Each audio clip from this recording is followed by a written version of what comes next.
That concludes general questions. The next item of business is First Minister's questions. At question number 1, I call Russell Finlay. Thank you, Presiding Officer. Scotland exports around £4 billion worth of goods to the United States each year, and it's our largest export destination. Donald Trump's tariffs will cause significant harm to many of our industries, including food and drink, textiles, engineering and pharmaceuticals.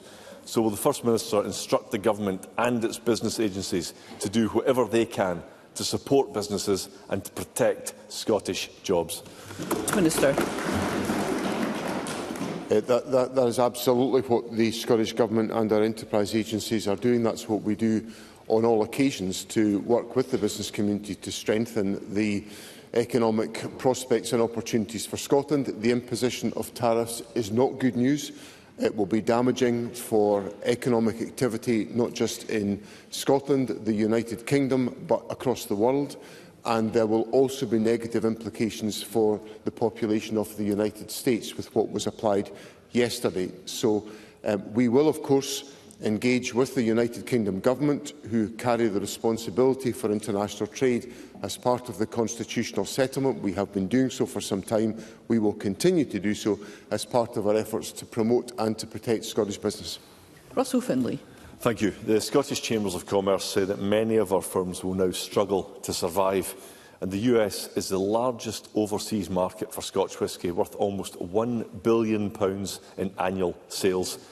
And when US tariffs on Scotch were introduced 6 years ago, they cost the industry £600 million in lost sales. And deploying some diplomatic understatement, the Scotch Whisky Association says that it is disappointed at the new tariffs.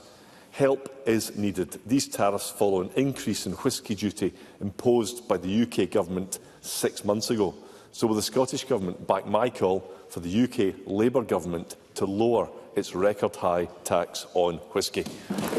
First Minister. Well, the United Kingdom Government will make its financial decisions. Mr Finlay is well able to make his representations to the United Kingdom Government.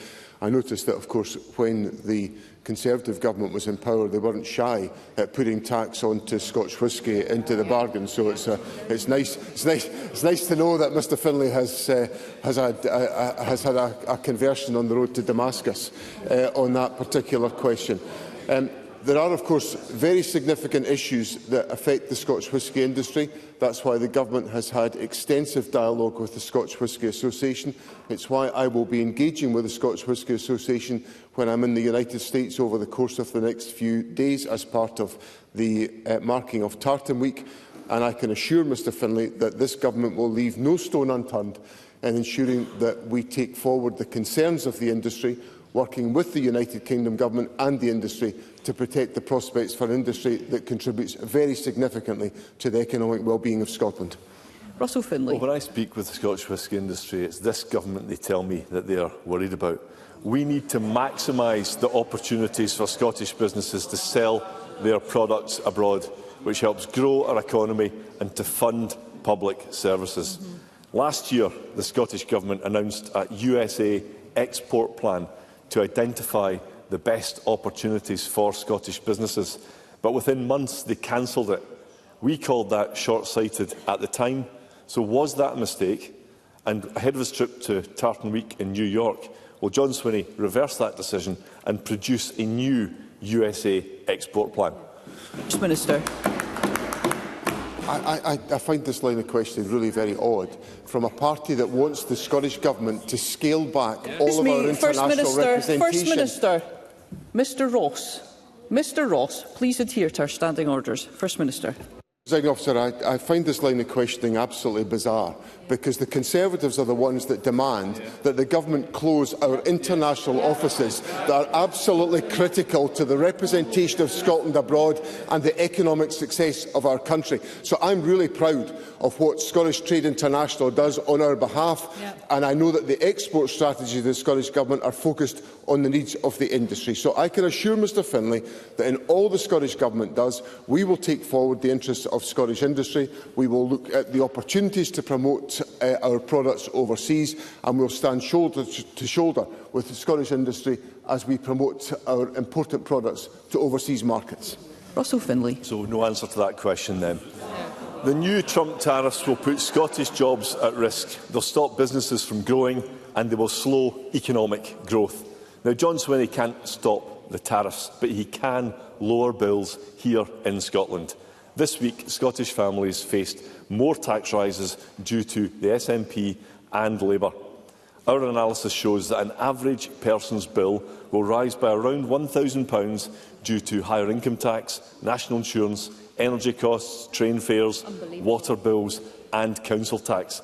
The cost of tariffs surely makes it vital for John Swinney to look at lowering the burden on hard-working Scots and businesses. So will he? First Minister. Presiding Officer, the budget that the Scottish Government has successfully put to Parliament and which is now going to be implemented involves over £700 million of business rate reductions for companies within Scotland. That's just one of the pro-business measures in the Scottish Government's budget. There is also the investment that we make in the enterprise agencies and in our representation overseas, which of course the Conservatives are opposed to. And Mr Finlay makes his call for there to be business tax reductions, but he also made a call in the budget for there to be income tax reductions, which would reduce public expenditure by £1 billion, which would undermine the investment we are making in the economy. Now, what I can say to Mr Finlay to reassure him is that the Scottish Government has taken forward an economic agenda that has seen GDP per person in Scotland grow by 10.3% compared to 6% in the United Kingdom. That's the record of a government investing in the economy to boost economic performance and to create jobs and wealth in this country. That's what my government's all about, and that's what we're delivering for people in Scotland. Question number 2, Jackie Baillie. Presiding Officer, on Monday the SNP published yet another NHS recovery plan.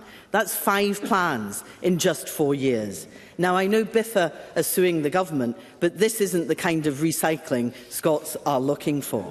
A pledge for a digital front door promised in 2021, not delivered. Fast-track cancer diagnostic centres in every health board promised in 2021, not delivered. And the height of the SNP's ambition is that patients will only wait a year for treatment. Do the SNP really think that's success? It's little surprise then that Colin Pullman, the director of RCN Scotland, said nursing staff reading this will be left scratching their heads, wondering just how the aspirations in this plan will be achieved in reality. Is it not the case that this SNP government is now just desperately scrambling around because they know, as everybody else in Scotland does, that they've broken Scotland's NHS? First Minister. No, I don't agree with that. I accept there are challenges in the National Health Service. I'm very candid about that. And I set out in my speech at the Robotarium in January exactly how the Scottish Government is going about doing that. Now, let me give Jackie Baillie some reassurance about the progress that we're making.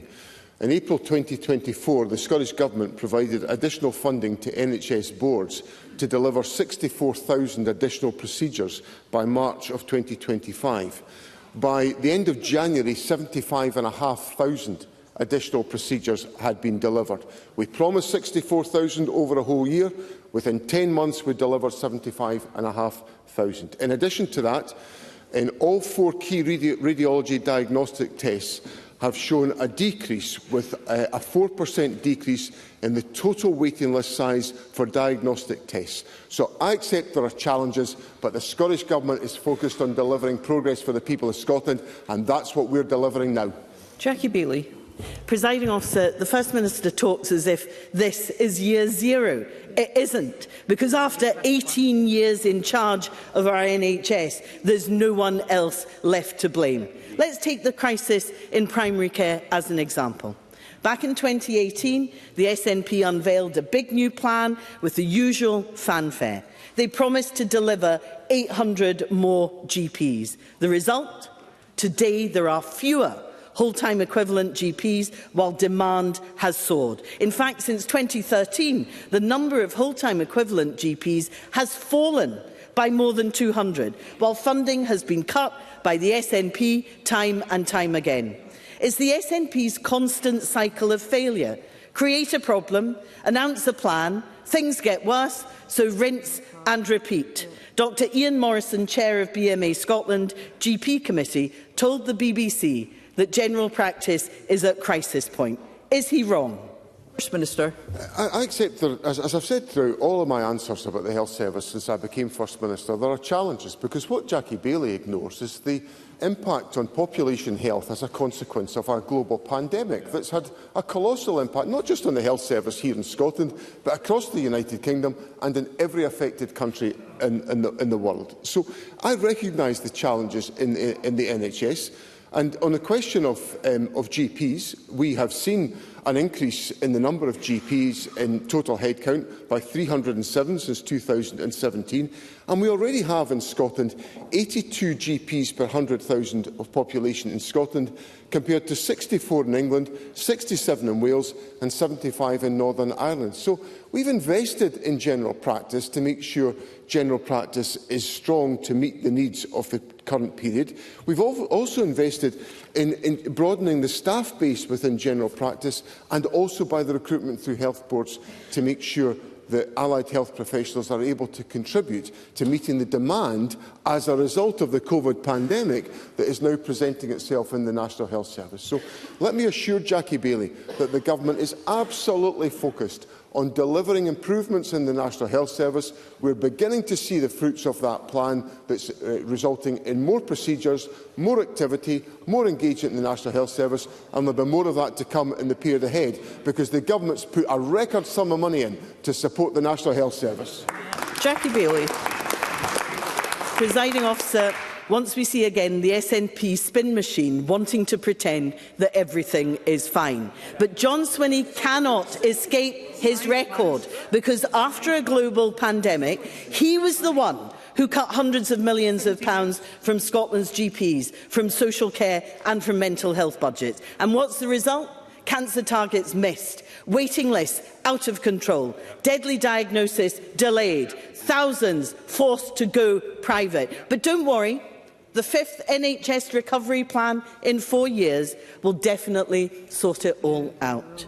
And when it doesn't, there is still time to fit in a few more before the election. NHS nurses, doctors and ambulance workers are not fooled. 800,000 Scots stuck in pain on an NHS waiting list are not fooled. They deserve more than the SNP's hollow apologies and half-baked plans that never get delivered. Isn't it the case that after 18 years in charge, if the SNP had a plan to fix the NHS, they would have done it by now? First Minister. Well, that is just what we hear from Jackie Baillie every single week, and it ignores the facts of what are actually going on.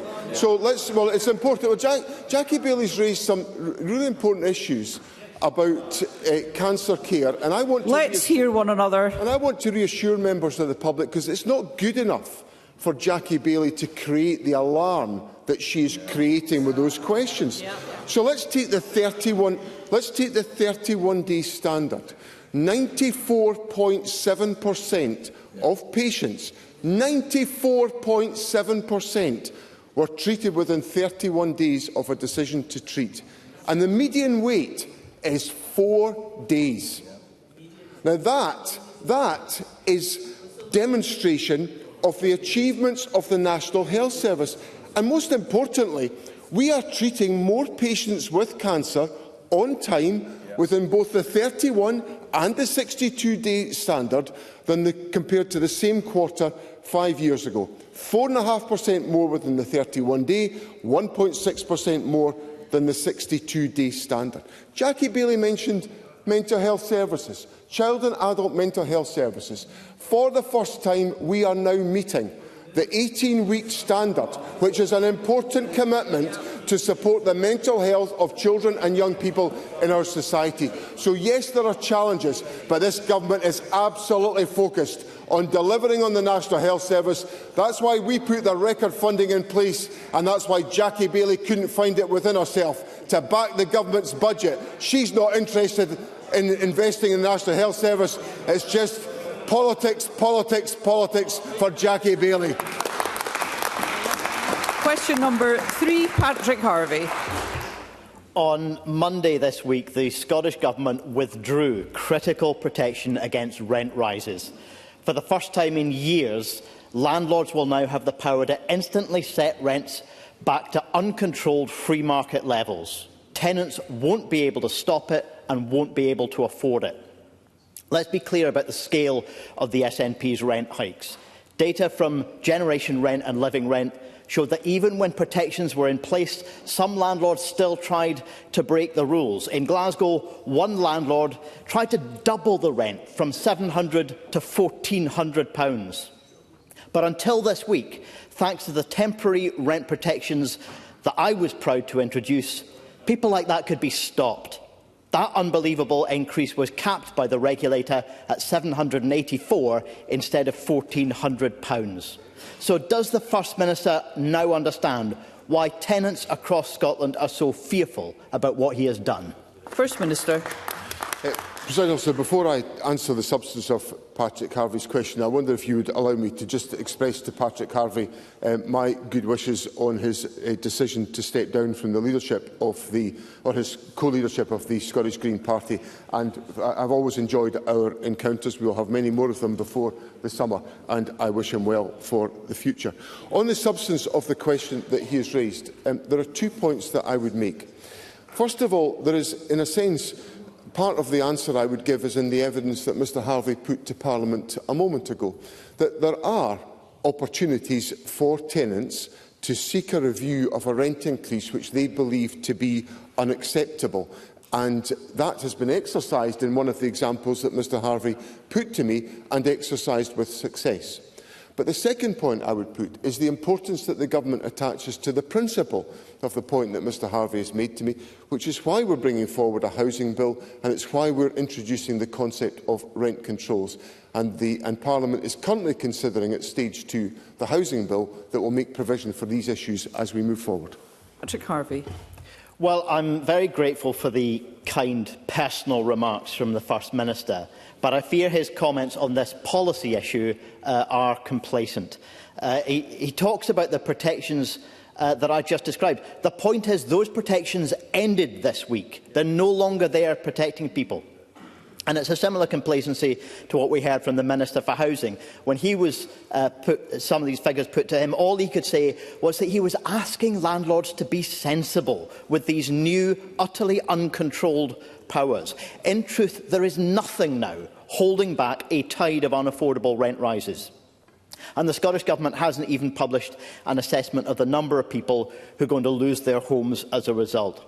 The protection the Greens introduced succeeded in preventing eye-watering rent increases. Rents are already too high in Scotland. Question, please, Mr Harvie. And with energy bills going up and social security under attack, people need a government here that will be on their side. So will the First Minister think again? Stop watering down the new housing bill and make sure that it can cut rents instead of locking in ever more rent rises for the future. First Minister. Well, the public can be assured that they've got a government that's on their side. That's the government I lead, and that's why we're bringing forward the housing bill, which contains the important protections that I've set out. But it is important that we recognise there are strict legal processes that ensure that private landlords and their agents must follow very strict rules about ending any tenancy. So the point that Mr Harvie makes about evictions is not one that is without protections under the current legislative arrangements. There are also the measures in place that enable tenants to seek a review of a rent increase. And I can assure Mr Harvie that the Government is absolutely committed to the terms of the Housing Scotland Bill that is before Parliament today. We will scrutinise that to its completion and make sure that we implement the protections that Mr Harvie is seeking. That's the process that Parliament is going through just now, and the Government will see it through to its conclusion. Question number 4, Kevin Stewart. Thank you, Presiding Officer. To ask the First Minister what the Scottish Government's response is to reported comments made by the Chair of the North Sea Transition Task Force that the North Sea's future should be a national mission. First Minister. Presiding Officer, the North Sea is vital to Scotland's energy transition. However, decisions on offshore oil and gas licensing, consenting and the fiscal regime are all currently reserved to the United Kingdom Government. We have consistently called for the UK Government to approach these decisions on a rigorously evidence-led, case-by-case basis, with climate compatibility and energy security as key considerations. We are clear in our support for a just transition for Scotland's oil and gas sector, which recognises the maturity of the North Sea Basin and is in line with our climate change commitments. Stewart. Thank you, Presiding Officer. Does the First Minister... Well, the report recommends, first of all, that, among other things, a long-term, large-scale investment in low-carbon technology and ensuring that the continued and planned oil and gas extraction is in line with net-zero commitments.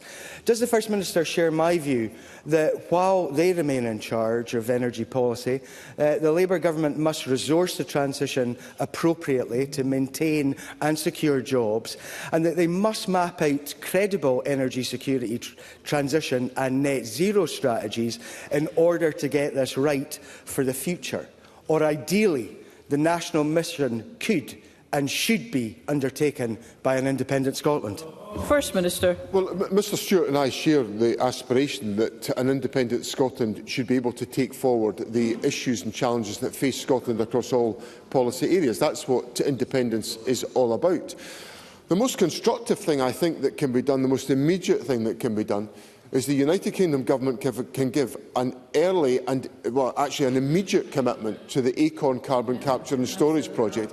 That would transform the economic prospects of the North East of Scotland, and it would enable us to take forward the just transition. Now, Mr Stewart will know my frustration at the lack of progress being made with the United Kingdom Government, successive United Kingdom governments, about the Acorn carbon capture project, but that could enhance the opportunities for Scotland and deliver the future of the oil and gas sector and our net zero transition. And I just wish the UK Government would get on and take a positive decision about Acorn. Douglas Lumsden. Presiding Officer, the Transition Task Force also said that whilst we are transitioning towards renewables, it makes absolute sense to take what you can from the North Sea.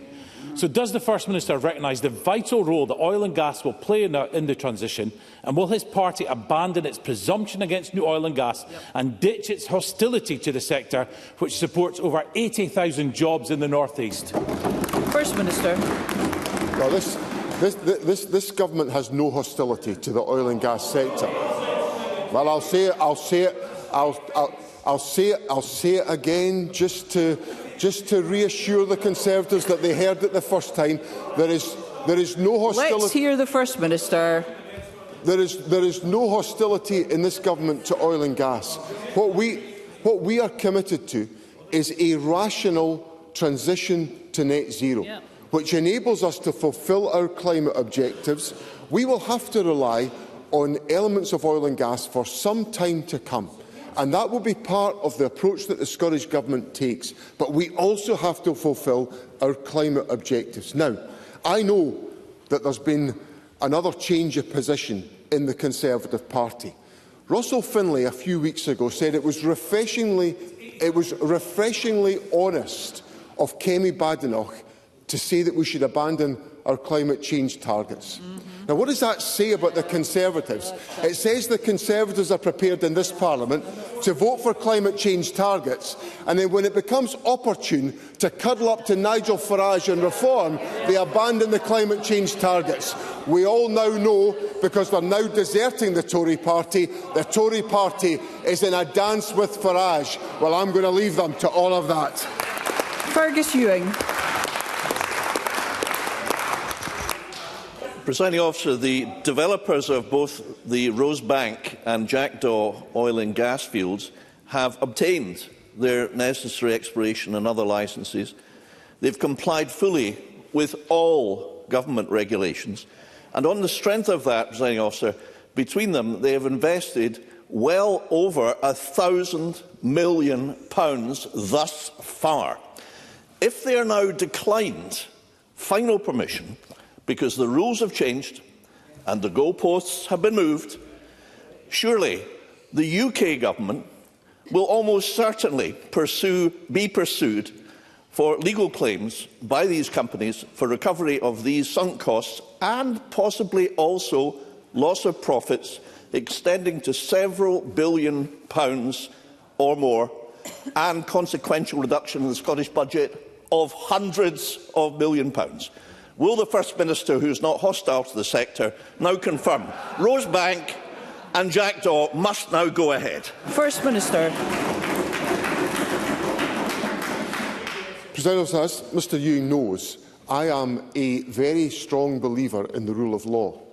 And the issues there are Let's hear one another. Well, I'm going to say that again, because that is part of my entire being, is my belief in the rule of law. I know the Conservatives are cavalier about the rule of law, but I'm not cavalier about the rule of law, not one bit of it. Now, some of the issues that Mr Ewing raises in his question are of course influenced by court judgments that have been made. The Scottish and United Kingdom governments will have to consider the implications of those court decisions, and Mr Ewing, as an experienced parliamentarian and lawyer, will understand the importance of considering those particular rulings as we make judgments, and of course there could be implications of those judgments. But I assure Mr Ewing that the Scottish Government will always take a considered approach to those rulings that we must bear in mind in any decisions that we take. Question number 5, Stephen Kerr. To ask the First Minister what engagement the Scottish Government has had with the UK Government regarding what assessment has been made of the potential impact of an extension of US tariffs on Scottish businesses that export to the US market. First Minister. President Officer, there can be no doubt that the tariffs announced by the United States will cause damage to the global United Kingdom and Scottish economies. Scottish Government officials and ministers have been making representations to the UK Government on this matter for some time. Yesterday, the Minister for Business, Richard Lockhead, spoke with Douglas Alexander, the UK Minister of State for Trade, and emphasised the need to ensure Scotland's interests are protected in their negotiations with the United States. Scottish Government agencies will work with businesses to help advise and support them through this difficult and uncertain period. Stephen Kerr. If I might take a slightly different tack in relation to this issue, there's no doubt that these new tariffs announced last night will hit some of Scotland's most valuable exports: Scotch whisky, salmon, pharmaceuticals and power-generating equipment among them. So will the First Minister use his visit to the United States this weekend to make the case for fair and reciprocal trade? And will he work closely with the United Kingdom Government to protect Scottish jobs and businesses? Because rather than retaliate, we need to stay calm, keep a level head and focus on reaching a deal that shields Scotland from the worst economic impacts. First Minister. President Officer, there's a lot in Mr Kerr's question with which I agree, because I am a believer in free and open trade. I am a believer in exporting and international business activity. It serves Scotland well, and indeed, if I think about organisations like the Scottish Council for Development Industry, that is now Prosper, led the debate for most of my life on the importance of exporting and broadening the export base of the Scottish economy. So there's a lot in what Mr Kerr said with which I agree. We do, however, have to recognise the severity of the economic impact that will come as a consequence of the tariffs, and of course there are different responses to that can be formulated. I do give him the assurance that there will be close dialogue with the United Kingdom Government on these questions. It was a subject, as I said, that Mr Lockhead was discussing yesterday. Before Lord Mandelson took up his role as His Majesty's Ambassador to the United States, he and I had a conversation about the important issues that mattered to Scotland in that role, and Lord Mandelson generously gave of his time to make sure he was aware of that before he took up his office. So we will leave no stone unturned in promoting and protecting Scottish business and in finding our way through these challenges, but we all have to be aware that there will be negative implications based on what we heard yesterday. Number 6, Katie Clark. to ask the First Minister what the Scottish Government's position is on whether the reported increased annual costs of Scotland's prisons to over £77,000 per prisoner represents good value for public money. First Minister. The figure of £77,000 is wrong. It mistakenly includes capital spending in estimating the cost of a prisoner place in Scotland by taking total spend and dividing by population. The average cost of a prisoner place in 23-24 was £47,140. This information was released by the Scottish Prison Service in February. I'm grateful to the First Minister for that response. As he knows, Scotland has the highest numbers of prisoners in Western Europe, and if we want to reduce prison costs, we have to reduce the numbers of people in custody and levels of offending. Some people have to be kept in custody, but as a country we spend comparatively little on community justice. Does the First Minister accept that we need to significantly shift resources to robust alternatives to custody, which the evidence suggests are more effective at reducing offending for many prisoners? First Minister. Fundamentally, I agree with the point made by Katie Clark. We do incarcerate a greater proportion of our population per head of population than in almost all other European countries. That results in a larger prison population, and Katie Clark and members will know from the transparent engagement of the Justice Secretary with Parliament that the size of the prison population is a significant challenge that we are managing. Now, Katie Clark made the point about the importance of investment in community justice, and I agree with her. That's why, over a 2-year period, there has been a £25 million increase in investment in community justice activity, and the Government will look for opportunities to ensure that we expand that capacity, because it is one way of ensuring we achieve better outcomes and avoid the situation of the record levels of incarceration that we experience. Brief supplementary, Kenneth Gibson. Thank you, Presiding Officer. First Minister, in November 2022, when flat cash funding was proposed for the Scottish Prison Service, Katie Clark said, and I quote, "The most basic functions of a criminal justice system and prison service are under threat because of cuts. A properly supported criminal justice system is fundamental to our democracy, but these dangerous and disastrous cuts threaten us with its very existence." Today, in her initial question, she complained that too much is being spent in our prison service. Does the First Minister agree that this kind of opportunistic nonsense simply discredits the Labour Party and that Scotland's prison service deserves much better? Only on matters for which the First Minister is responsible. President, what I would say is that the Government is working carefully to ensure that we have a sustainable prison estate. That involves ensuring that we have adequate capacity within the prison estate, but also that we take measures to shift the balance of criminal justice to where it is safe to do so, to enable individuals to have different approaches to remedy as a result of criminal justice cases than simply the option of incarceration. Liam Kerr. Thank you, Presiding Officer. The lack of a holistic strategy has led to the cost of our overcrowded prisons spiralling. In response, the Government dropped a proposal to let long-term prisoners out early, but didn't rule out doing it in future. Now, Victim Support Scotland, Rape Crisis Scotland and Scottish Women's Aid all say such a move would be a threat to victims and to the public. So will the First Minister put the public interest first and rule out the early release of long-term prisoners? Yes or no? First Minister. See, I think that question, in a sense, sums up the problem we've got here. Mr. Kerr. Well, I don't know why Let's hear one another. You know, apparently, the Conservatives believe in free speech, unless it's me that's speaking. It's just, you know, it's just a really. Liam Kerr has said there's a lack of a holistic strategy.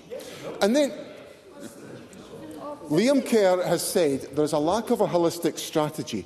And then he has gone on to suggest one of the options that could be considered in that holistic strategy, and I dispute his claim. I think we have got a holistic strategy. The Justice Secretary has been completely open with this Parliament about all of the challenges that we face and has handled these challenges superbly well, in my opinion. Now, Liam Kerr then asks me for a holistic strategy and rules out one of the possibilities within that. I think if the Conservatives want to be treated seriously, and it's becoming increasingly difficult to treat them seriously by the way in which they go about exercising their politics, as one of their members has found out today and has publicly made clear is the case, the Conservatives should engage constructively in a debate about how we meet the real challenges that this government is focused on addressing. Thank you. We move to constituency and general supplementaries. As ever, I'm very keen to enable as many members as possible to take part. Concise questions and answers appreciated. And I call Emma Harper. Thank you, Presiding Officer. To ask the Scottish Government what discussions it has had with Dumfries and Galloway Council, Transport Scotland and partners regarding the closure of Kirkcudbright Bridge, which is causing massive disruption for everyone in the town, impacting lifeline services as well as the impact ahead of the very busy tourist season, and what practical support can be offered to enable repairs, reopening and even replacement of the bridge. First Minister. Government officials have been in dialogue with the Dumfries and Galloway Council about this issue. It's part of the local authority infrastructure. The local authority has the obligation to bring forward plans to ensure that the bridge, which I understand disrupts connections between communities within Kirkcudbright, are properly addressed. Public safety, of course, is an issue that cannot be ignored by the local authority, but if there is any advisory support the Government can make available, I would be happy to arrange such discussions with the local authority. Thank you. Miles Briggs. Thank you, Presiding Officer. The only way ministers have been able to meet their CAMS waiting times target has been removing young people and children waiting an ADHD and an autism diagnosis. That is a fact. It is shameful. But I have been contacted by many parents here in Edinburgh who have now been forced to go private to seek a diagnosis. The follow-up meetings, the GP practice have told them they will now not accept the continuing care of these individuals or deliver the prescriptions these children need. Can I ask the First Minister, will he review this policy and will specifically distribute national guidance on prescribing for these young people? First Minister. I addressed some of these points in my answer to Murdo Fraser last week, where I made clear that there was an approach being taken, which in Tayside I thought had been ill communicated, which was to seek to provide earlier intervention to support young people who presented with mental health challenges. Now, I think that is the right way to proceed. I think that early intervention of support that can meet the needs of young people is the way that we should move forward. But it has to be properly planned and delivered and communicated in all localities. Now, on the question of prescribing, I am not going to stand here and dictate what the prescribing policy would be. That would be ridiculous for me to set that out as First Minister. Clinical judgments are there to be made by clinicians who are trained to undertake that expert analysis, and I trust them to take that forward. Claire Baker. Thank you, Presiding Officer. The First Minister is aware of the announcement yesterday that Carse Medical Practice will close in September, which will leave 3,600 people without a local practice. Unless a solution is found, patients will face significant travel to alternative practices in Dundee or Perth, and there are no direct buses. For years, they have been operating in an inappropriate temporary surgery with an insecure and uncertain future. This situation is totally unacceptable. Can I ask the First Minister what he thinks the solution is? First Minister. So obviously, this is an issue that affects my own constituency, President Officer, so I should be transparent about that point. I'm very closely connected with the issues and concerns of my constituents on this matter. NHS Tayside has the responsibility for working with the local community and with the general practitioners about the provision of facilities, physical facilities, to meet the needs of the local population. And certainly in my local capacity as the Member of Parliament, I'm engaging in those discussions. And it certainly is, to me, unacceptable that patients in the Errol area and surrounding villages in the Carsagowrie would have to travel as extensive distances as Claire Baker has set out.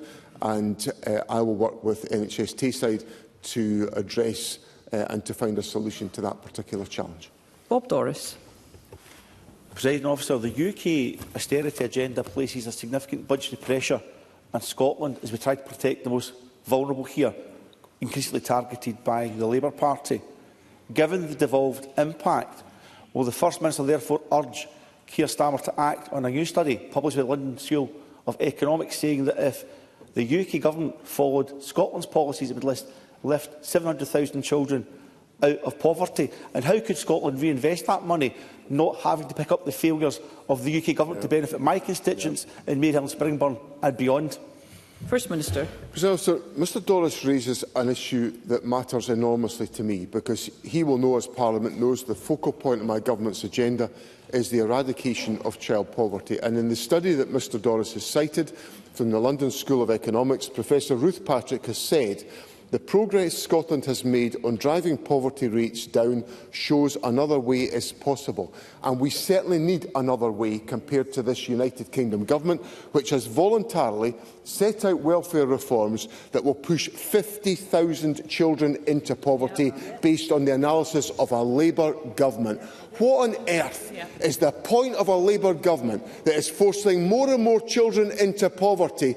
We are taking better decisions in Scotland, where child poverty rates are falling when they are rising in every other part of the United Kingdom, and it demonstrates the Labour Government in Westminster is not delivering for the people of Scotland. Rachel Hamilton. Thank you, Presiding Officer. Between 2015 and 2023, banks on Scottish high streets have declined by 60%. Access to cash is like searching for water in a desert in rural towns. Will the First Minister back my calls for the establishment of more shared banking hubs in towns like Eyemouth and Selkirk, so that residents and businesses don't feel so far removed from essential services?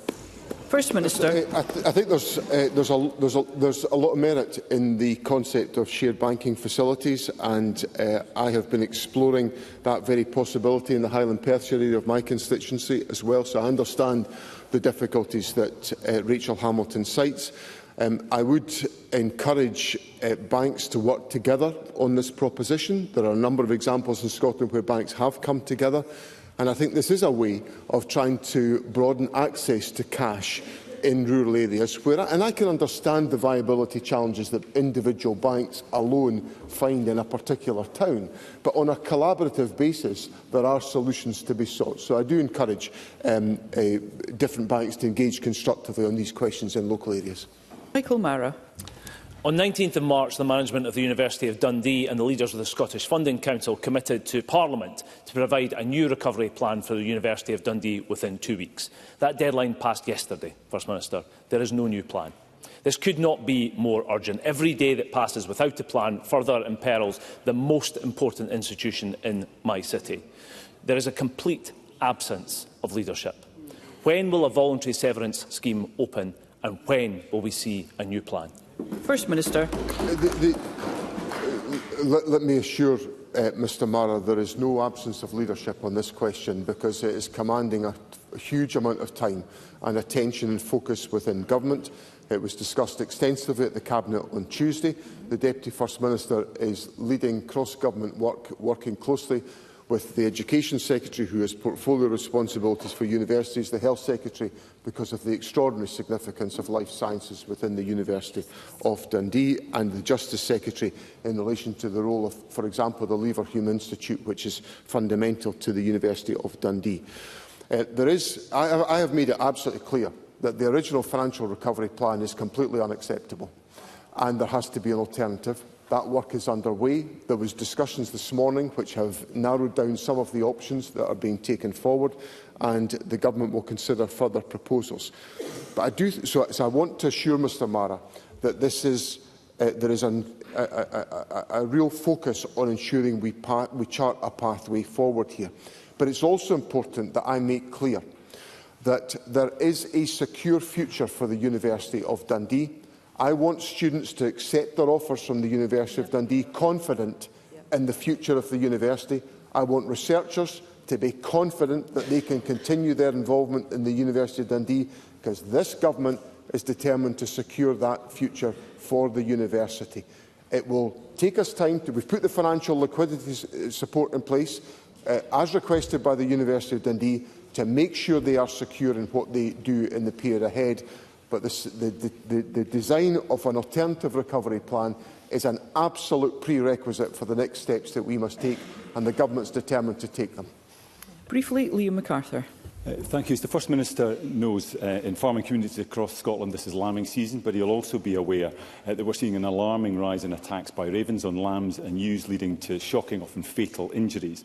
In Orkney, I've heard from distressed farmers who've lost stock in horrendous circumstances, and from vets who talk about serious animal welfare concerns. It's clear the raven population has increased significantly in recent years, so does the First Minister agree that a survey of raven numbers is now urgently required? And will he ask Nature Scot not just to carry out that survey, but also provide whatever support farmers need through licensing to deal with attacks, ideally before they occur? First Minister. I acknowledge the significance of the point that Mr MacArthur raises, and indeed when I recently visited Orkney I had this issue raised with me by farming representatives on the visit.